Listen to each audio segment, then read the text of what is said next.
Welcome to today's episode of the Profit Minded Business Podcast. Today I'm joined with Lynn Spencer with Killingsworth Spencer, and then Jacob Andrews with Media iVue, and iVue Media and Drones iVue. And of course, I'm Corbin Cook with SMB Strategy Consultants. And we come together in this podcast because we really want to pay it forward to all the folks and all the experiences that we've had that have helped us build our businesses and helped us help others build their businesses.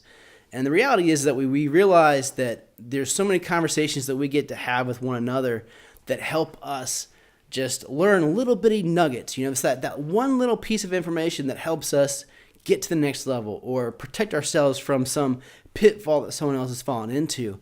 And so we wanted to bring together a podcast of just casual conversations with the business owners to help transform the business community in a way that helps to increase the success rate of business owners in such an easy place to find ourselves and run into things that just screw us all up. So anyway, that's why we're here today. We're glad that you're joining us. I want to go ahead and ask the visitors and the people who have brought this together with us, with me, to share a little bit about their business and what it means to them. Jacob, why don't you kick us off? Yeah, absolutely. Like Corbin said, started up a business called Drones iVue. We actually then started up a new company about a month ago, actually, called iVue Media. And that's actually the production company actually responsible for putting this podcast together. And while we do podcasts and a lot of video productions like this, we also venture into aerial imagery using drones, hence the name Drones iVue of our parent company. Right. And then we also do straight audio productions or photography. And that what we found is media is not just one industry, kind of like computers. It's really an industry for all industries, if that makes sense. So that's what brings us here today, is that we're here to show that media, no matter what business you have, whether it's, you know, a big corporation or a small personal brand business, chances are there's media out there that can help you out, grow your business, find an audience, or, you know, document some processes. Really, the sky's the limit for how media can be used right now. I mean, reality is that communication Right. is the key there. You know, every industry needs to communicate their message.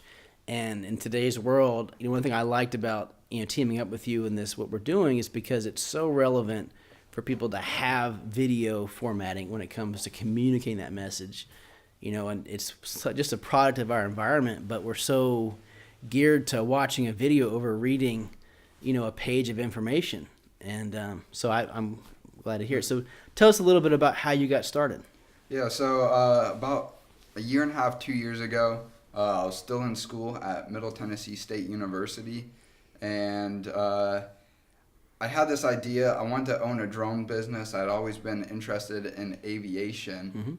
So, you know, like most other people, I thought, you know, drones, they take photos and videos, and that's about it. And then I started seeing some of the more technical aspects of how drones could be used. Yeah. And that started to get me thinking, well, you know what? While they can do these technical services like 3D modeling and aerial mapping used for surveying, inspections, that sort of thing, I have a business partner actually down here in Atlanta, and I came back during a fall break. He has experience in video production and filmmaking, graduated from the Art Institute of Atlanta. Nice. Already had like the ground-based video equipment, had background working just about any job in the entertainment or film industry. Yeah. Behind camera, front of camera. I was like, well, you already have the ground sort of equipment.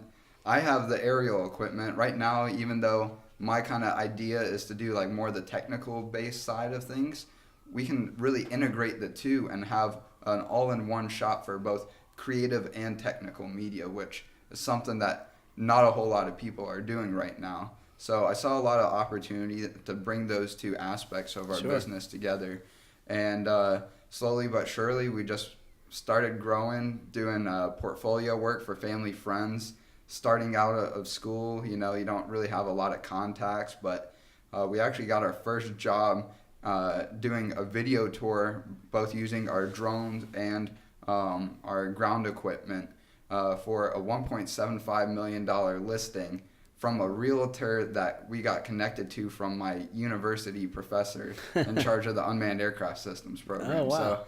So while I didn't finish school, and get the typical value out of it that a normal student would by finishing a 4-year degree, Sure. getting that diploma, and then being able to find a job, I was actually just, instead of accumulating more debt over time throughout, that 4-year process, I was able to cut it off at a year and actually start paying off some of that debt and building, kind of equity for myself, building something for my own. And I was lucky to get a lot of encouragement, not just from, friends and family, but again, actually people at the university. Like, business will always be there school will always be there for you, but your business may not always be. Right. So that's great. I mean, that's a big jump for you.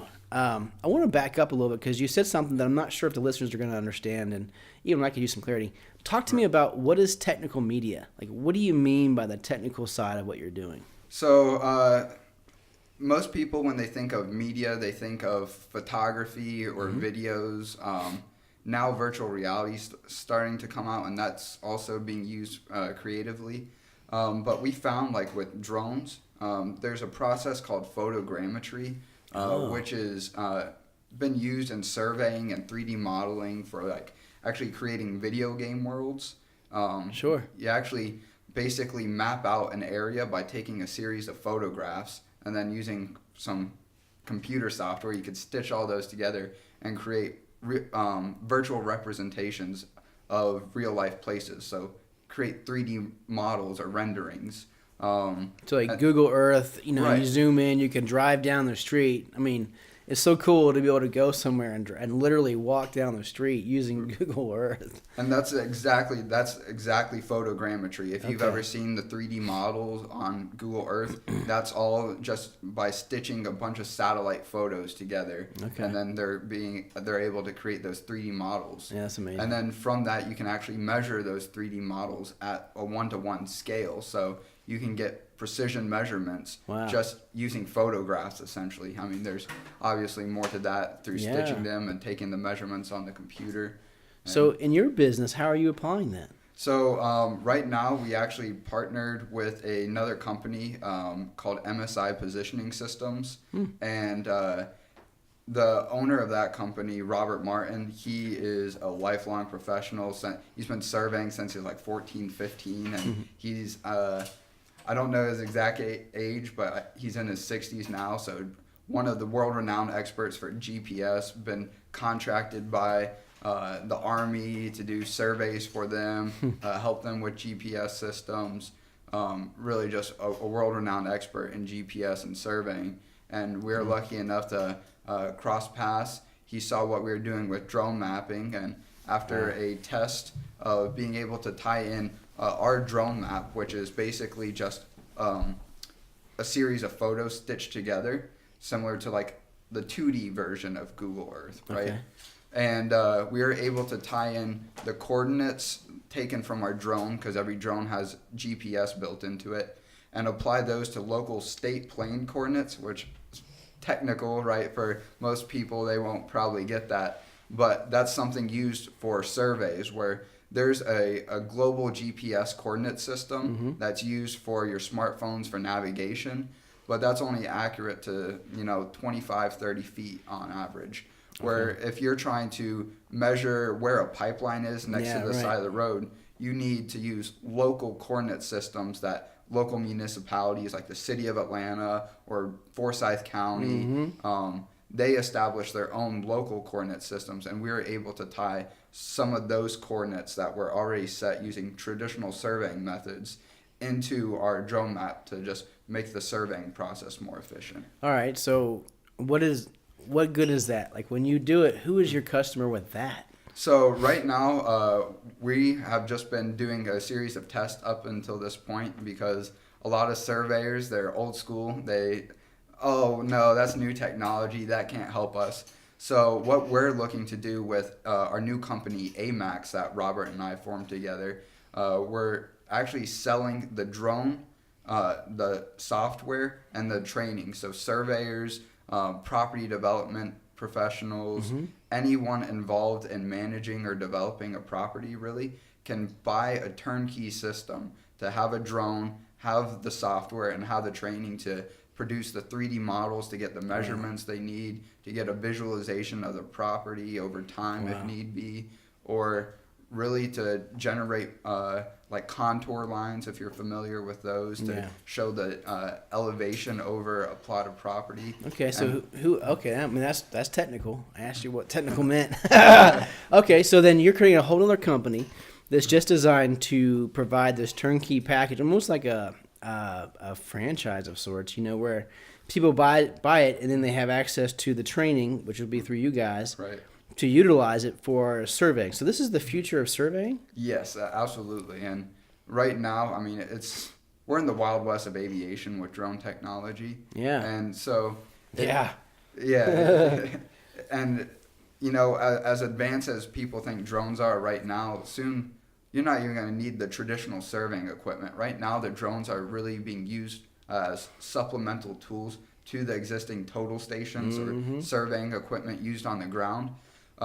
However, through additional, more precise units built into the drones for collecting coordinates, you're actually going to be able to eventually, we're not there yet, completely go away with the traditional surveying methods and be able to precisely map the world just with autonomous drone systems. Wow.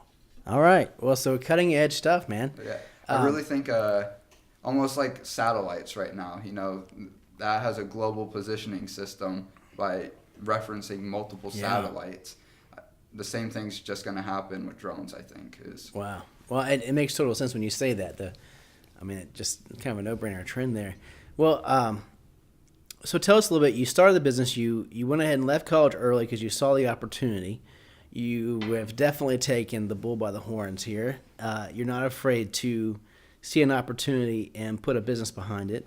Right. Where did you learn how to do your business stuff? Every day.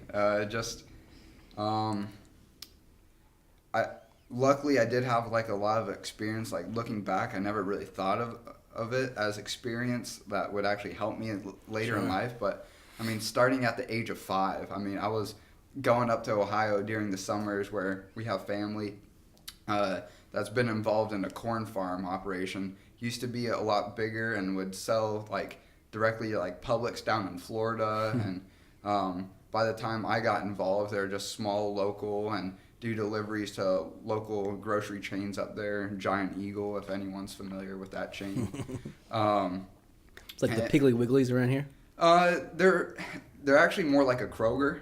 Kroger was actually banned from Cleveland, Ohio area back when there was like problems with the union or whatever, if I remember correctly. Interesting. So that gave opportunity for another big retailer or big grocery retailer to come in, and that's Giant Eagle, again, pretty much our equivalent to Kroger here.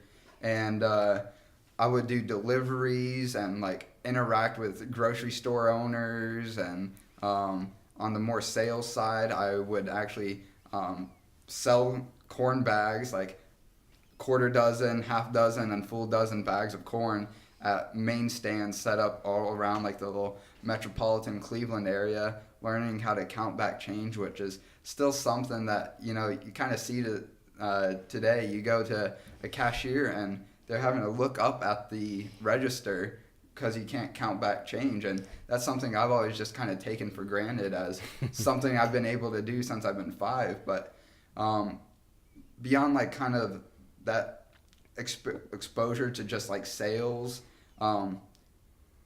people, I've been talking to people since I've been 5, and luckily had the chance to speak with them as kind of adults, and so it's not to say I didn't have a childhood, but I've always kind of just been treated as an adult, when I'm doing like those corn sales. I've always had summer jobs, and like, so I've always just had a lot of experience that's helped me throughout my life, just kind of put myself out there more. And well, thanks for sharing that. It makes a lot of sense. Yeah. All right, so I want to ask Lynn some questions, but I want to hear from you after doing what and getting to the point where you're at now, which is still pretty early on. Very early. What is the one thing that you would tell somebody that if as an entrepreneur, what is the one thing they should be doing in order to help them in success? Ongoing entrepreneur, I would say figure out how you can remove yourself as a bottleneck for processes. This is something Corbin and I have talked about to some pretty great length of if you're there required for every job, there's not a whole lot of opportunity for growth. Right. Now, but for people that have yet to really start, my number one thing, just start. Learn along the way, say yes to opportunity and figure it out, later. Now, how much of Drones iVue at the time did you start before you decided to leave college? I mean, it's still not very much of a business, right now, but essentially what we did is I would come back fall break and we put together a little studio in my parents' basement. My mom was a preschool teacher, so we gutted her preschool supply closet and made a little studio out of it, painted it up. It's actually on the Drones iVue YouTube page. You can watch it in VR 360 degrees. We did like a time lapse.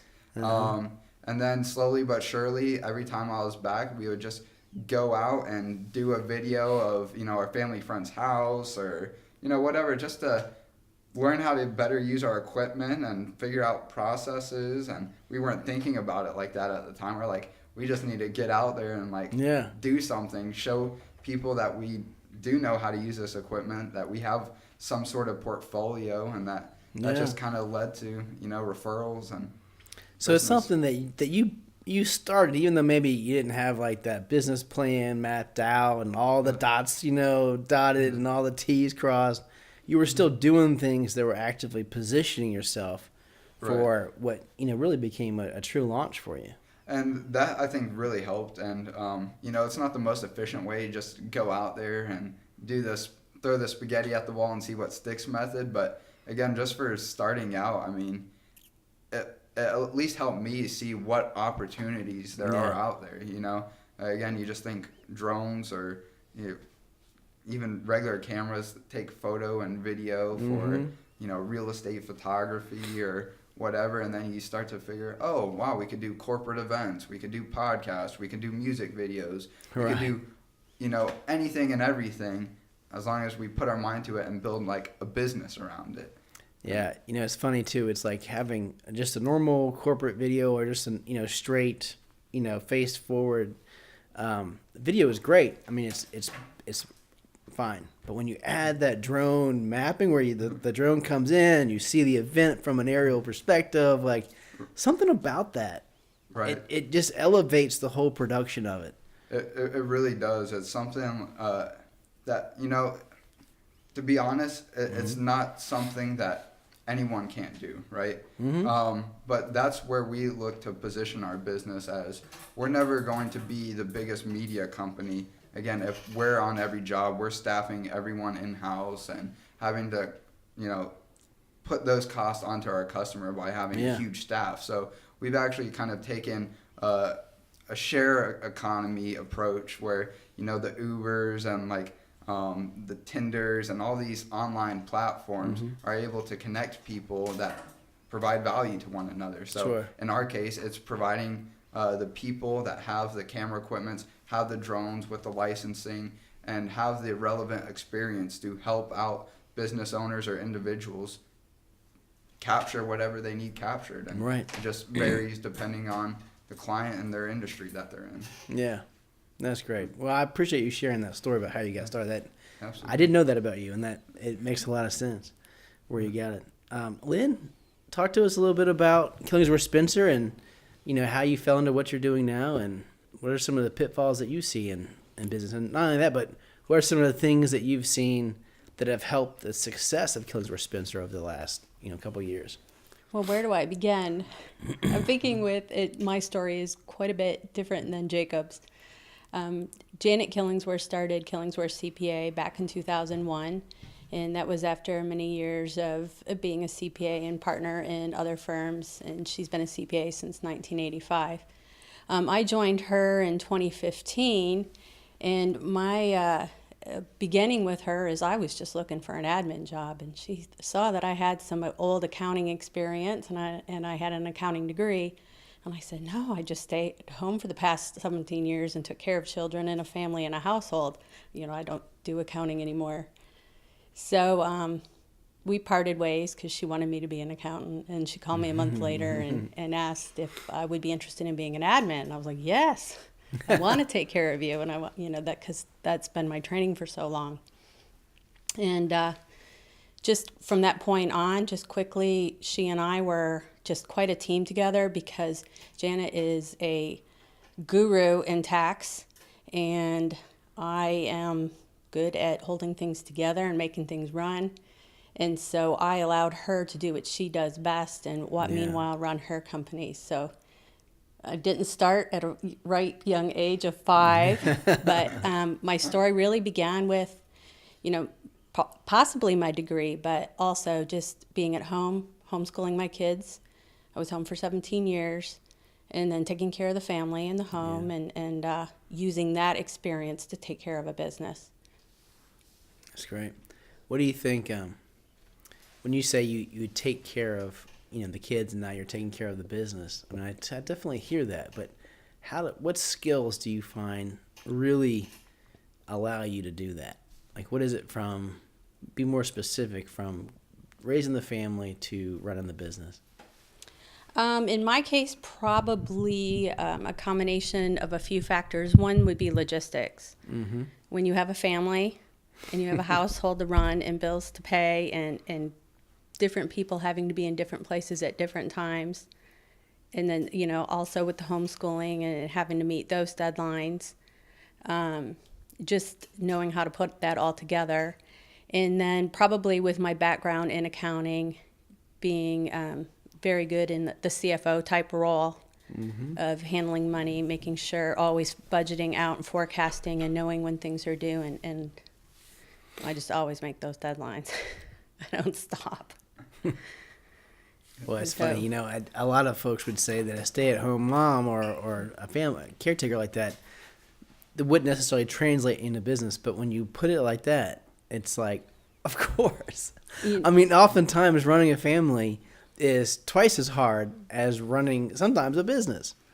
In a lot of ways. If I could say something, I totally agree with that sentiment. I mean, I always even tell my mom she doesn't see herself as a business person, but she's a people person. And as we know, every business is a people business. Yeah. And I still tell her to this day, she would be one of, if not the most successful business people I know if she would actually just do it. And like, whether it was like a bakery, she's a good baker, but there's a lot to running a household that translates over to running a business, especially if you are a very organized, like, people type of person. Yeah. Well, it's, it's funny running businesses. It's oftentimes people are good at certain things, but like you said before, it's that bottleneck problem that seems to surface in so many ways. I mean, if one person is this key person and things don't go a certain way, or if they're not available, or then the business itself, begins to freeze up. Right. And Lynn, I think you had talked a little bit about some of that you've experienced. Is it the bottleneck problem that business owners face when they're too involved in the business? Absolutely. Both Janet and I play a major role in the business. And a little over a year ago, she was diagnosed with cancer and had to be out for about a year with surgeries and different treatments. And being the main person in the business, I mean, it put a strain on the rest of the staff. One, with workflow. Two, also with money, because that's her business and she needed income. So, and without the extra work providing that income, it was a financial strain plus a lot of work. And our clients very much trust Janet to do a very good job for them. Right. So holding that all together during that time frame was tough. And I remember thinking before the diagnosis that, if something should happen, we should probably have some insurance. And I'm like, no, we're young and healthy. Each of us will be fine. And that was a mistake to not get insured. early on for things like that are unforeseen and difficult to deal with, and not to mention, her and her home front and Right. and the diagnosis from that angle and her family. So she's back. She's back. And she's actually in remission, right? And yes. So, I mean, it's amazing that y'all have gotten through this. The story so far has been a success story. Tell us how you dealt with what you've described as a bottleneck. Like, she basically was the pillar of the business. So what happened during that time period of her being out? I mean, it's amazing that the business continued to run, right? So what happened to keep it running other than Lynn? well, Lynn doesn't do tax, so yes. I didn't help out in that regard. I have a great staff. I have 2 other CPAs on staff and an enrolled agent, and those 3 people kept the business running, and hats off to them for as far as getting the returns out. And bottom line, that's what our end service is a tax return. So I feel like last year, possibly we did not have that same level of service because Janet in particular is very, very relational, as am I. And she just, to her, it's not a tax return at all. So those relationships probably were put on hold for the past year, or where she was just, not nurturing the clients as much as they would like to have nurtured. Right. But as far as tax, they still got good tax advice and returns, of course. So that's how we got through it. But we definitely missed what Janet adds to the firm. Sure. But basically what I hear you saying is that it's no longer one center mast. It's now, what happened was the weight of the business was distributed. And people, kind of took on roles that maybe they hadn't been taking, and the weight's distributed. So now that Janet's back, does that distribution of weight of the business shift?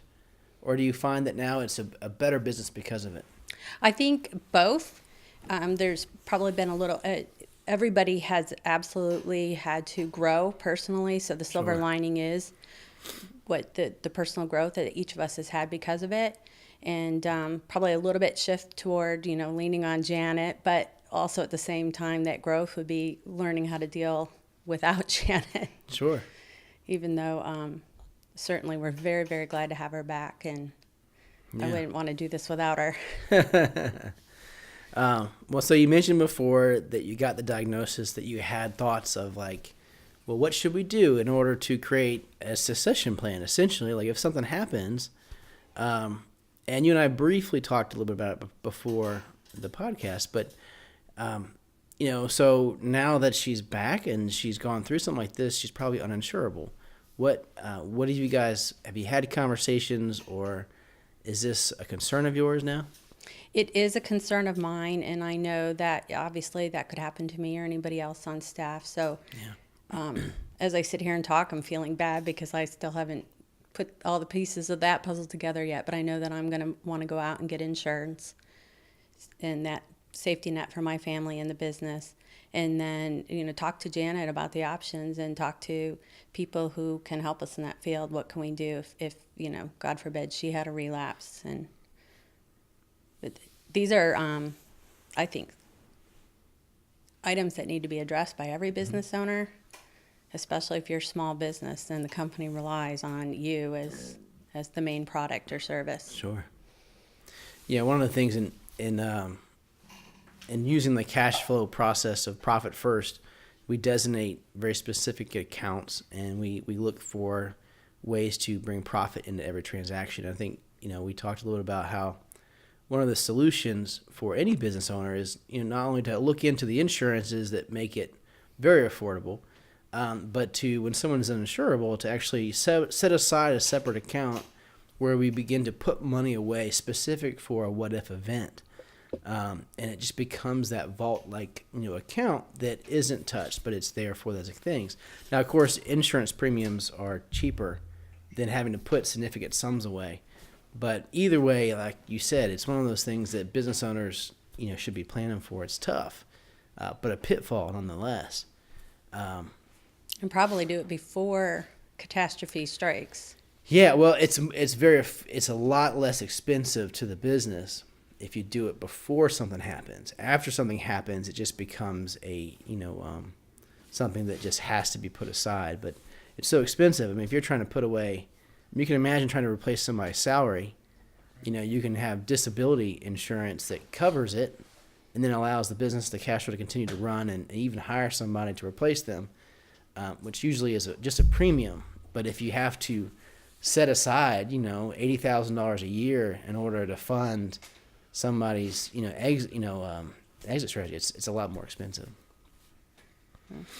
Yeah, that's great to listen to. I mean, obviously not the circumstances, of course, but just someone in my perspective, much earlier on than a business like Killingsworth Spencer. It's good to, I think, start getting my head wrapped around these ideas of what I need to do to make sure, given we're all younger and everything, you don't expect anything to happen. Man, when you're you just young, don't. but, No, it's so hard to even imagine something like that. And oftentimes, I mean, most businesses that I work with, and I'm not at the point of having those conversations, aren't the first thing that we talk about. Normally I'm talking about their financials and looking at cash flow.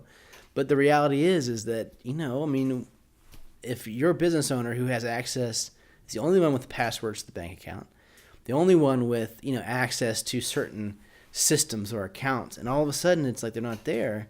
Right. What was the password to that, QuickBooks file? Or what was the password to the bank? We can't pay these bills, and oh my gosh, we don't have a limited power of attorney in place, and things that go into that succession plan that it's just without that person being there, all of a sudden these little bitty details, right, just clog up the system, and in a terrible time most likely. So it's tough. That's not a fun piece of the business, but it's one that is such an obvious pitfall.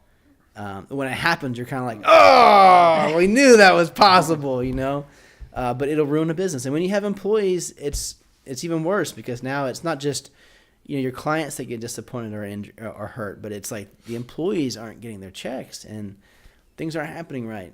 That's something that I'm similarly going through right now, that I'm starting to try to remove myself from the on-site process for a lot of my jobs. And it's now, oh man, if we're not making good profit or even revenue from, a job that we're doing, it's not just myself and my business partners who aren't getting paid. We're not getting paid anyway. We're still all just doing this to build our own equity.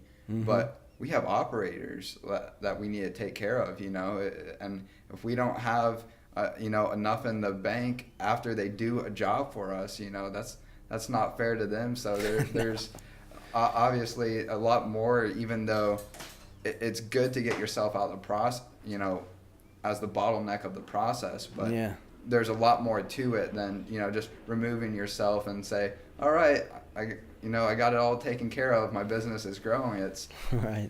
It's almost more money, more problems, right? It's not a whole lot more money, but it's still at least building that process. And the process is critical, man. I mean, cash flow is 82% of businesses end up not succeeding because of cash flow problems. It seems like it's an obvious thing, right? No money, no business. Right. But it's usually not because the business isn't generating sales. It's because of mismanagement. That's something that we're kind of working out right now, just with our business model. Eventually, once we have like an easy to use online platform for booking our services, I think that will help our cash flow a little bit more, because right now we're not sending out invoices till after the job's delivered and completed on, where, luckily we haven't had a problem yet, but it just takes one problem, and we're, low in our bank account because we just bought equipment or just paid all of our operators. And now, we're in a tight position just because someone didn't pay us for something we delivered on. Something I would suggest is, number one is figuring out what your expected costs are going to be for your operators. Right. And have that be a deposit. Right. And then just have it be like, listen, this is the deposit, and that money comes in. It automatically goes in from your revenue account. You shift it over into your contractor account. Right. And then it's out of your operating expenses, because all of a sudden they don't pay the rest of the bill. At least that money got moved and isn't in your, something gets auto drafted, auto paid. I need money for this, and all of a sudden now you're delaying a contractor. He gets upset, and then you don't have an operator. Right. If you do all that right off the bat, then the money's there. I was just talking with one of my clients, and he was so happy that he's actually going to have his tax money available to pay for his taxes. Right. And I'm like, oh, he's like, yeah, it used to take me months to finally pay them because I'd get this lump sum and I couldn't pay it. He's like, but since we've opened up this tax account, that money goes straight into it. He says, my accountant's going to fall over when I come in with the check. And it's just like having that money set aside in the right place is just, it is freeing to feel good and not feel that. It's weird the amount of stress that business owners that we carry, and we carry it silently. You know, it's just something that we just have to wear. And anyway, it can be avoided. And the minute you start to segment your funds aside, number one, you'll figure out what expenses you can't afford. Right. You know, no longer is it, well, I'll pay you when I get paid the rest of the money. It's the money's not there to pay for my, I don't know, my LinkedIn premium account. Right. You know what I'm talking about? Like, why is that getting paid before your contractor? Or why is that getting paid before your tax person? You know? Right. Just seems wrong. And it's because of the way our cash flow system is set up. When we don't have money for that LinkedIn account because we have everything else in its right place, we have profit account, we have our our owner pay account, we've got our contractor account, you know, we even have our account for the what if scenario we were talking about. When all that stuff is going out, everything of beauty about being a business owner is taken care of, and then all of a sudden when your LinkedIn premium account comes due and you can't pay it, you're like, I don't need this. Right. I'm not going to pay for it. I can't afford this. But that cash flow concept is the profit first mentality. And when we implement that in our businesses, it begins to reduce that silent stress that we carry when we have to tell someone, a professional, that the funds aren't there, or I'll pay you as soon as this happens. And I think it shortens our lives.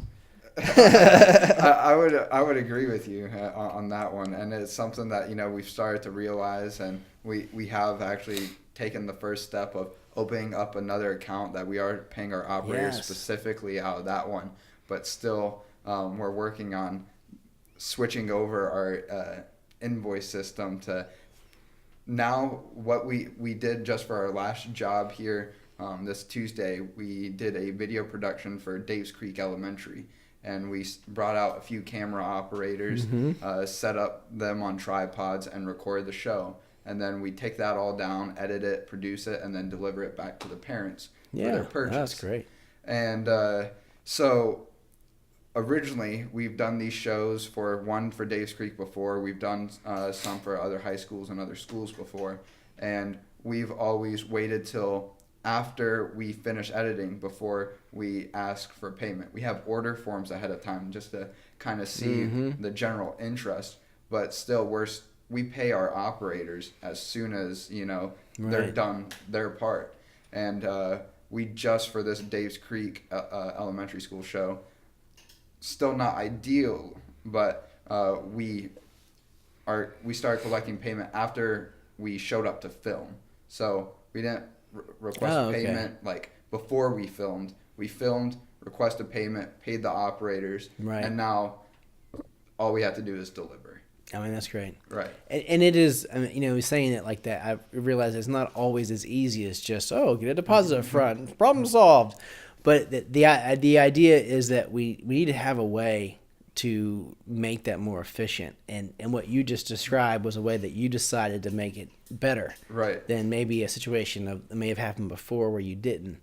But, you know, someone else who can't get that deposit up front knows that, you know, profit from other jobs in the beginning of get-go should be put into that contractor account to allow you to pay them on time and not wait for that current job to come together. So either way, whether it's you can get a deposit up front, or whether it's, you know, having a system where you're getting paid sooner, or even having money from another job previously help fund the contractor account, you want to make sure your people get paid, because then they'll be more apt to put you first, and you're not going to have the hassles out of them. And and that's exactly like what we've been kind of trying to get our heads wrapped around is everyone uses them as an example, but it's a valid example. I think Uber, right? They just didn't focus on getting customers, people to ride in the Ubers. They had to focus just as heavily on getting drivers, right?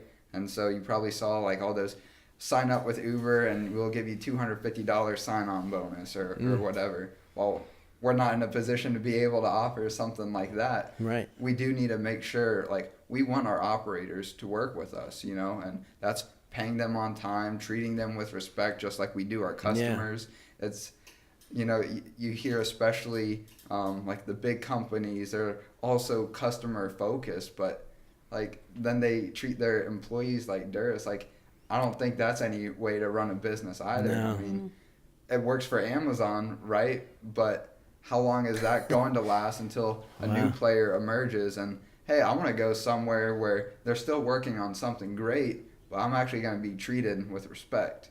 And I think that's something that we're trying to get Well, you're wise to do that because, you know, Lynn was telling me earlier how hard it is in this environment to find good people. Lynn, why don't you share with us a little bit about what your experience is? I mean, you're ramping up for tax season.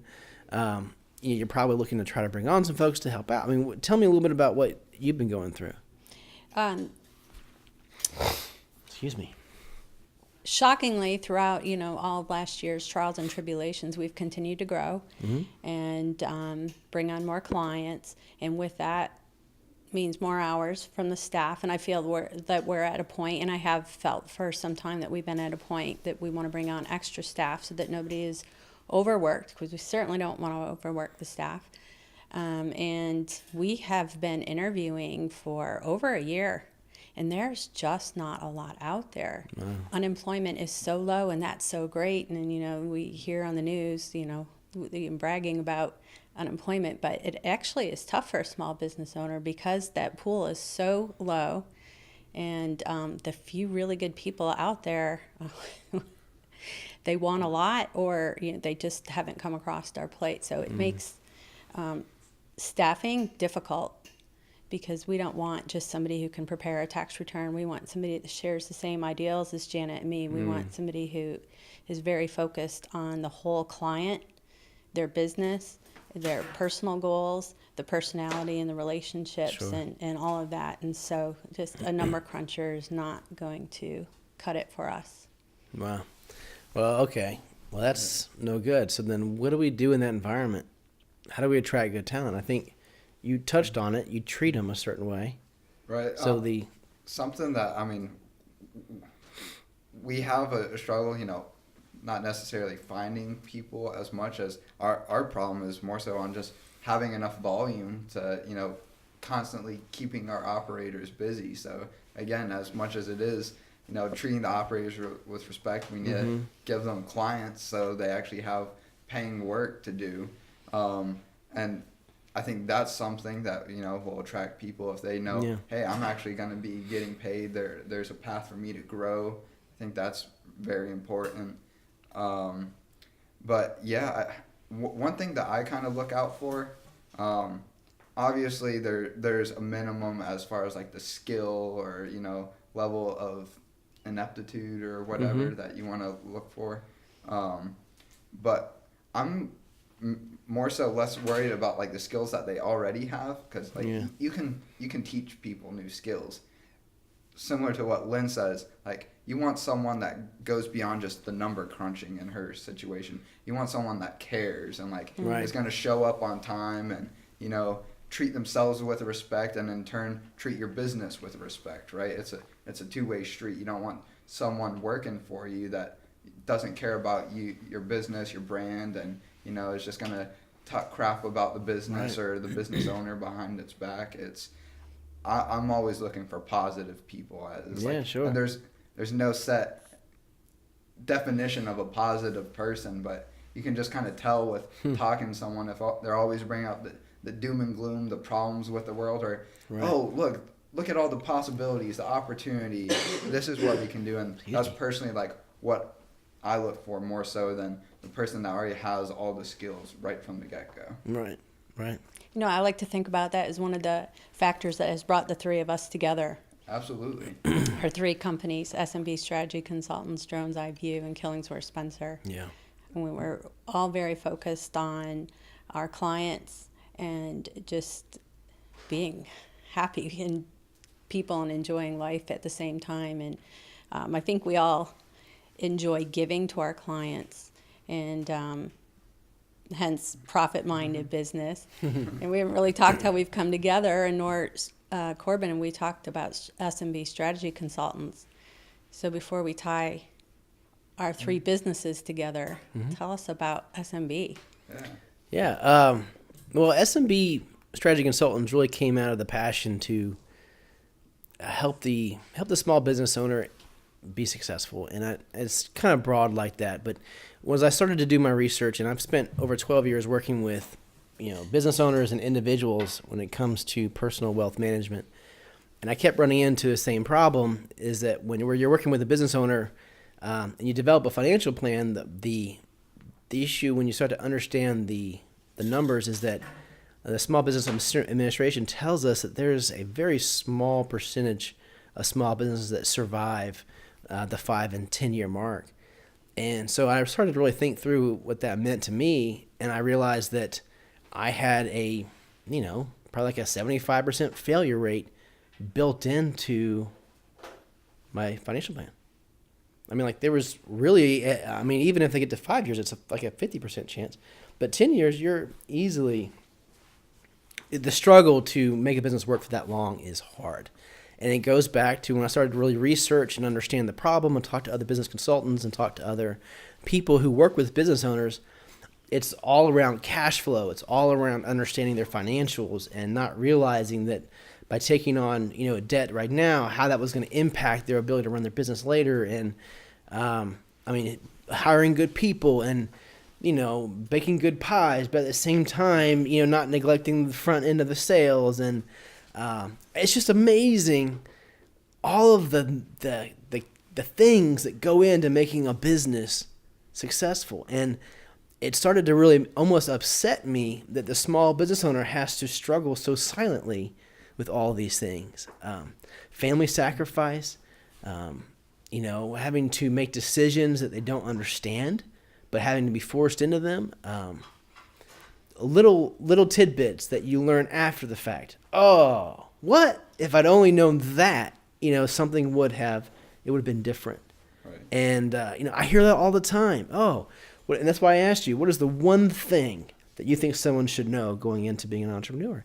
And I'll ask Lynn the same thing before we end. What is the one thing? And it's amazing that if you can just grab that one thing from every entrepreneur, every business owner that you meet, you have a storybook of success. Right. Because they're telling you what they did or what should have been done or that they did that was the biggest game changer. And so what I really wanted to create was a business that helped apply resources in a way that allowed a small business owner access to success.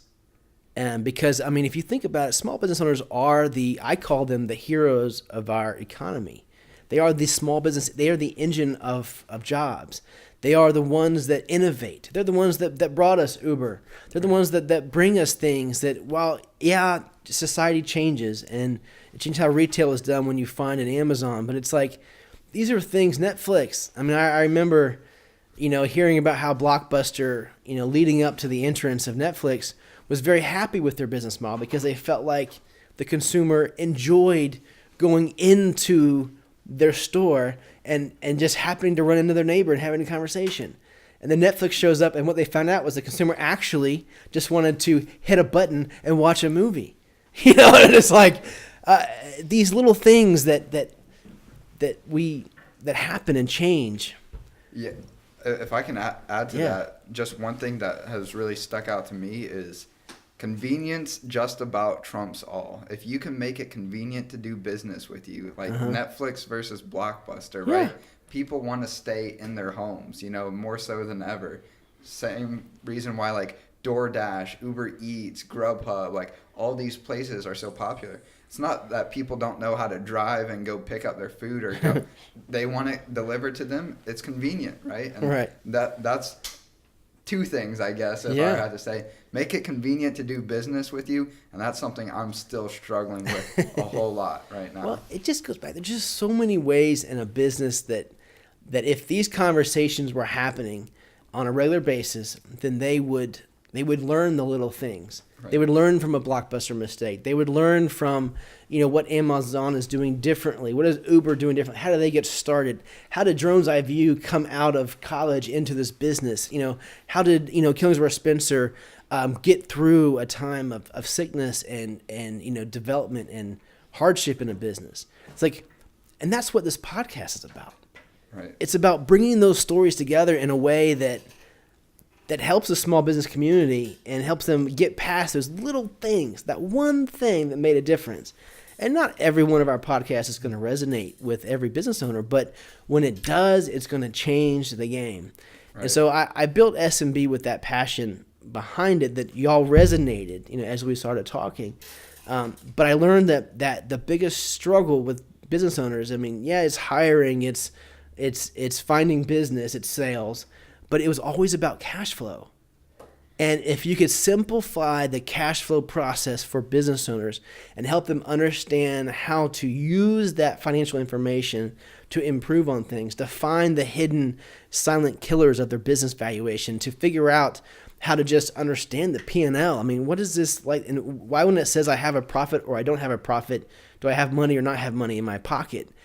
Understanding these things and leveraging that knowledge, I found was that critical element in every business owner story. So I still do some personal wealth management, but my passion now is more on helping the business owner manage that business. That and I call it comprehensive business wealth management, because in reality, the business in itself is the key to their family success, but also to their employees.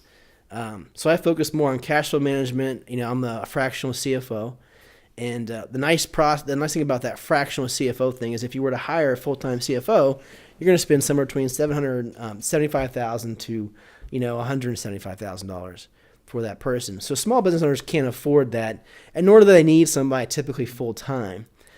So as a fractional, I'm able to work with multiple businesses and apply that common sense cash flow methodology to those, and then help them get to that place. So that's SMB Strategy Consultants. I think that's great, and I think a lot of what you're doing with SMB ties over to PMB, right? Profit-minded business. Absolutely. Do you want to let everyone know how we kind of came together to do this? And we can kind of end this on our goal for this podcast, what we want it to do, and what it's here for, I guess. Absolutely. So, obviously we all resonate with the idea that we believe being a small business owner there shouldn't be as much risk as there is. So whatever we can do as a group to help minimize that risk, we wanted to do so. And we felt like this podcast format was the way to contribute to that. And that these conversations, Jacob and I met through networking and having coffees, and just through conversation, we've learned a lot. Lynn and I met the same in a very similar way, networking, and then we would have coffee and we would just chit chat. And all of a sudden you learn so much from each other. And we were just like, these coffees, if we could just bottle them up and put them into a format where people could hear and learn from them wherever they're at, if they're driving down the road, if they're at home and it's late, if it's just in the background noise, if these conversations were happening on a regular basis, it would give them that same knowledge that they would have if they had time to have coffees. Right. Which, if you're running a small business owner, unless you're networking for the purpose of creating new business, you don't have time to sit around and just have coffee with people. You don't. And luckily, I have two business partners that I am able to go do coffees. Ideally, I would spend more time building out processes right now where we're at in our business. But going forward, that's what I've pretty much narrowed down my role to, is I'm the people person of the business. You know, whether it's internally or externally, going out, meet new clients, or, doing interviews with operators to see if they're going to be a good fit. As much as I like, piloting the drones or whatever, I think, I'm lucky to have a team that allows me to, be the people person, to go out and do those coffees. Right. And that's just not an opportunity, especially if you're starting up a business by yourself. You can't do it all. And unfortunately, getting out there is a huge element to it. So I couldn't imagine starting up a business, on my own. That's just kind of unfathomable to try to, hey, I got to do the accounting, I got to do the actual editing and the capturing of the video, and I got to go out and get my business. And that's where I think through our system, we bring in the operators that they're typically creatives that don't want to or don't know how to build a business, don't have time to do coffees because maybe they're still in school or they have a full-time job, but they want to make an extra, $100 at a time, with their video camera. They're doing photography, flying a drone, and hopefully make them more of entrepreneurs, being able to slowly, transition from a full-time job that they may not like or school or whatever into monetizing, their creativeness or their equipment that they have. So yeah, and we hope to make profit-minded business, great for someone who is thinking about becoming an entrepreneur, all the way up to the $75 million business that's looking for that tidbit.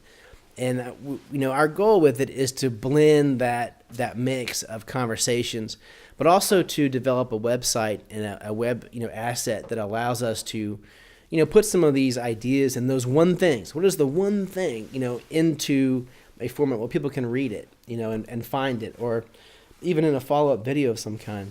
Right. There may be ways that we take this idea and this coming together into developing the nonprofit mindset around helping not just the business owner who is established and moving, but to help kids that are wanting to learn at an early age and doing something within that arena. But I think what I love about this so much and what we hope that our audience comes to love is the passion behind minimizing the risks and really just magnifying the success of the small business community all over the nation. And if we can accomplish that, I think that we will feel very, very accomplished with what we're doing. Absolutely. I love that we are able to get together and do this. Because it's something I've been looking to do for a while, but just again, doing anything on your own is a lot harder than absolutely coming together as a team. So thank you guys for definitely. But before we go, Lynn, what is the one thing that you would want to say in what we've talked about today that somebody should walk away with as a small business owner? I would say surround yourself with good people. Yeah. Whether it be a good fractional CFO or somebody with a strong marketing background that can help you, or a CPA that can keep you out of trouble and guide you with the numbers that they see, or to anybody else. Surround yourself with good people. You need a good team, and if you can take that in your personal life as well. I love it. Ditto. Yes. Well, great job, guys. Wonderful having you on today. Thank you.